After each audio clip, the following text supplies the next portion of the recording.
Info master Kannada ಚಾನೆಲ್ಗೆ ಸ್ವಾಗತ ಕಣ್ರಿ. ಇನ್ನು ಯಾರ್ಯಾರು ನನ್ನ ಚಾನೆಲನ್ನು ಸಬ್ಸ್ಕ್ರೈಬ್ ಮಾಡಿಲ್ಲ, ದಯವಿಟ್ಟು ಸಬ್ಸ್ಕ್ರೈಬ್ ಮಾಡಿ. ಯಾರನ್ನೂ ಕೀಳಾಗಿ ಕಾಣಬೇಡಿ. ರಾಜ ಮತ್ತು ಅವನ 3 ಹೆಣ್ಣು ಮಕ್ಕಳ ಕಥೆ ಕೇಳನ್ವಾ ಬನ್ನಿ. ಹಾಗಾದ್ರೆ, ಒಂದು ರಾಜ್ಯದಲ್ಲಿ ಒಬ್ಬ ರಾಜ ಇದ್ದನು. ಅವನು ಬಲಶಾಲಿ, ಶ್ರೀಮಂತ, ಗೌರವಾನ್ವಿತ. ಆದರೆ ಅವನಿಗೆ ಒಂದು ದೌರ್ಬಲ್ಯ ಇತ್ತು. ಅವನು ಜನರನ್ನು ಅವರ ಸ್ಥಿತಿಯಿಂದ ಅಳೆಯುತ್ತಿದ್ದನು. ಅವನಿಗೆ 3 ಹೆಣ್ಣು ಮಕ್ಕಳಿದ್ದರು. ಒಂದು ದಿನ ರಾಜ ಅವರು 3 ಜನರನ್ನು ಕರೆದು ಒಂದು ಪ್ರಶ್ನೆ ಕೇಳಿದನು. ನೀವು ನಿಮ್ಮ ಜೀವನವನ್ನು ಹೇಗೆ ನಡೆಸಿಕೊಳ್ಳುತ್ತೀರಿ? ಮೊದಲ ಮಗಳು ಹೇಳಿದಳು, ಅಪ್ಪ, ನಾನು ನಿಮ್ಮ ಹೆಸರಿನ ಮೇಲೆ ಬದುಕುತ್ತೇನೆ. ಎರಡನೇ ಮಗಳು ಹೇಳಿದಳು, ನಾನು ನಿಮ್ಮ ಶಕ್ತಿಯ ಮೇಲೆ ಬದುಕುತ್ತೇನೆ. ರಾಜ ತುಂಬ ಸಂತೋಷಪಟ್ಟನು. ಮೂರನೇ ಮಗಳು ಮಾತ್ರ ಶಾಂತವಾಗಿ ಹೇಳಿದಳು, ನಾನು ನನ್ನ ಶ್ರಮದ ಮೇಲೆ ಬದುಕುತ್ತೇನೆ. ಅದು ರಾಜನಿಗೆ ಅದು ಇಷ್ಟವಾಗಲಿಲ್ಲ. ಅವನಿಗೆ ಅದು ಅಹಂಕಾರವಾಗಿ ಕಾಣಿಸಿತು.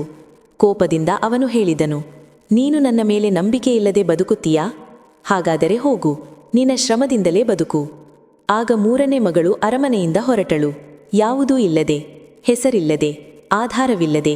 ಆದರೆ ಅವಳಿಗೆ ಒಂದು ವಿಶ್ವಾಸವಿತ್ತು, ನನ್ನ ಪರಿಶ್ರಮ ನನ್ನನ್ನು ತೊರೆಯುವುದಿಲ್ಲ. ವರ್ಷಗಳು ಕಳೆದವು. ರಾಜ್ಯದಲ್ಲಿ ಬರ ಬಂದಿತು. ಸಂಪತ್ತು ಕಡಿಮೆಯಾಯಿತು.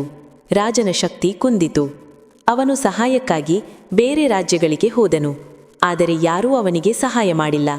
ಯಾಕೆಂದರೆ ಅವನು ಹಿಂದೆ ಎಲ್ಲರನ್ನೂ ಕೀಳಾಗಿ ನೋಡಿದ್ದನು. ಒಂದು ದಿನ ಅವನು ಒಂದು ದೊಡ್ಡ ನಗರಕ್ಕೆ ಬಂದನು. ಅಲ್ಲಿ ಒಂದು ದೊಡ್ಡ ವ್ಯಾಪಾರ ಸಂಸ್ಥೆ ಸ್ಥಾಪನೆಯಾಗಿತ್ತು. ಅದರ ಮಾಲೀಕಿ ಯಾರು ಗೊತ್ತಾ? ಅವನ 3ನೇ ಮಗಳು. ಅವಳು ತನ್ನ ಪರಿಶ್ರಮದಿಂದ, ತನ್ನ ಪ್ರಾಮಾಣಿಕತೆಯಿಂದ, ತನ್ನ ಸಹನೆಯಿಂದ ಆ ಸ್ಥಾನ ತಲುಪಿದ್ದಳು. ರಾಜನಿಗೆ ಅಲ್ಲಿ ಗೊತ್ತಾಯಿತು, ಅವನು ಕೀಳಾಗಿ ಕಂಡ ಮಗಳು ಎಷ್ಟು ಎತ್ತರಕ್ಕೆ ಬೆಳೆದಿದ್ದಾಳೆ ಎಂದು. ಅವಳು ರಾಜನನ್ನು ನೋಡಿ ಹೇಳಿದಳು, ಅಪ್ಪ, ಯಾವತ್ತಿಗೂ ಗೌರವವನ್ನು, ಹುದ್ದೆಯನ್ನು ನೋಡಿ ಅಳೆಯಬಾರದು. ನಮ್ಮ ಪರಿಶ್ರಮವೇ ನಮಗೆ ಸ್ಫೂರ್ತಿ. ಸ್ಥಾನ ದೊಡ್ಡದಲ್ಲ, ಮನಸ್ಸು ದೊಡ್ಡದು. ಆ ದಿನ ರಾಜನಿಗೆ ದೊಡ್ಡ ಪಾಠ ಕಲಿತ. ಜನರನ್ನು ಅವರ ಇಂದಿನ ಸ್ಥಿತಿಯಿಂದ ಅಳೆಯಬೇಡಿ. ಇಂದಿನ ಬೀಜ ನಾಳೆ ಮರವಾಗಬಹುದು. ಒಬ್ಬರನ್ನು ಕೀಳಾಗಿ ನೋಡುವುದು ನಮ್ಮ ಅಹಂಕಾರದ ಲಕ್ಷಣ. ಆದರೆ ಎಲ್ಲರಲ್ಲೂ ಸಾಮರ್ಥ್ಯ ಇದೆ ಅನ್ನೋ ನಂಬಿಕೆ ನಮ್ಮ ಮಹತ್ವದ ಲಕ್ಷಣ. ನೀವು ಯಾರನ್ನಾದರೂ ಕೀಳಾಗಿ ನೋಡಿದರೆ ನೀವು ಅವರ ಭವಿಷ್ಯವನ್ನೇ ಅಲ್ಲ, ನಿಮ್ಮ ಮಾನವೀಯತೆಯನ್ನು ಕಳೆದುಕೊಳ್ಳುತ್ತೀರಿ.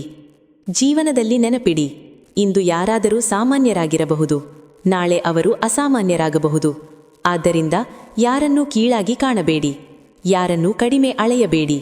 ಗೌರವ ಕೊಡಿ, ಅದು ಯಾವತ್ತೂ ನಷ್ಟವಾಗುವುದಿಲ್ಲ. ಇದನ್ನ ನಿಮ್ಮ ಸ್ನೇಹಿತರಿಗೂ ಶೇರ್ ಮಾಡಿ. ವಿಡಿಯೋ ಹೇಗಿದೆ ಅಂತ ಸ್ವಲ್ಪ ಕಮೆಂಟ್ ಮಾಡಿ ತಿಳಿಸಿ. ಧನ್ಯವಾದಗಳು.